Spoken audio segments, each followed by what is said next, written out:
Bonjour Raphaël Gorgé. Bonjour. Vous êtes PDG du groupe qui porte votre nom, une PME familiale cotée sur Euronext C, 200 millions de chiffre d'affaires, et des technologies dans la robotique, dans l'aéronautique, dans le nucléaire, dans l'offshore, j'en oublie certainement, qui vient de racheter toute petite boîte, Fidias Technologies, le fabricant d'imprimantes en 3 dimensions en France. Pourquoi ?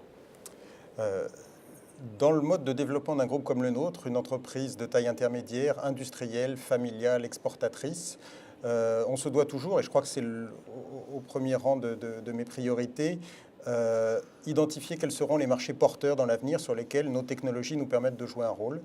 Je crois que l'impression 3D est un de ces marchés qui sera amené à connaître un formidable développement. La possibilité pour nous d'acquérir Fidias Technologies était une opportunité que nous ne voulions pas rater. Nous avons une culture dans le groupe de développement par acquisition et j'espère que l'acquisition de Fidias sera une réussite dans ce sens. On n'a pas l'habitude de voir le ministère du redressement productif jouer les banques d'affaires. Qu'est-ce qui s'est passé ? Alors, c'est vrai qu'on travaille avec le ministère du redressement productif sur le thème de la robotique et de toutes les technologies qui permettent de maintenir et pourquoi pas d'amplifier l'industrialisation de la France. Nous avons travaillé depuis une quinzaine d'années sur la robotisation de l'industrie française. On a équipé 16 500 robots, c'est presque la moitié du parc français. Et l'impression 3D était identifiée par le ministère comme une des technologies d'avenir. Il se trouve que cette société française qui avait développé un système tout à fait innovant était un petit peu dépassée par le potentiel de son invention et donc s'était mise en vente et un certain nombre d'acheteurs, tous étrangers, étaient sur les rangs.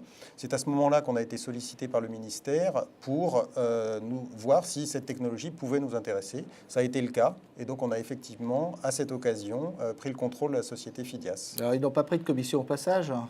Non, mais je crois que chacun dans cette histoire peut avoir la satisfaction du travail bien fait. Les vendeurs ont cédé l'entreprise dans des conditions acceptables. Et alors, justement, les vendeurs, l'inventeur de la technologie, un industriel Crésilas, qui vous vend une société qui fait 1 million de chiffre d'affaires pour 15% d'EBIT, si je ne m'abuse, et que vous payez 5 millions. Oui. Ça, c'est la transaction. Qu'est-ce qui a été le plus difficile à négocier dans tout cela ? La négociation a été assez simple, puisqu'il y avait déjà des prix qui avaient été un peu fixés par les standards du marché. Il faut savoir que les leaders américains qui sont cotés tous au Nasdaq capitalisent 11 ou 12 fois leur chiffre d'affaires. Cette société était rentable, a une technologie tout à fait innovante, donc le prix était déjà un petit peu dessiné.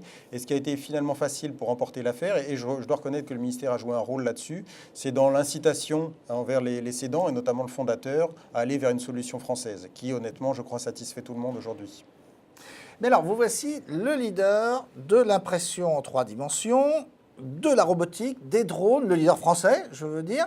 C'est-à-dire de toutes ces thématiques dont on sait qu'elles forment la prochaine révolution industrielle et dont personne ne parle en France. Je crois que l'impression 3D, c'est effectivement la capacité de fabriquer des objets extrêmement rapidement, en une seule étape, et à des coûts qui deviennent compétitifs. Ils deviennent parce que justement la technologie progresse et elle devient plus rapide et plus précise. Et c'est ce que vont contribuer à faire les machines Fidias, qui ont ces caractéristiques. Merci Raphaël Gorgé.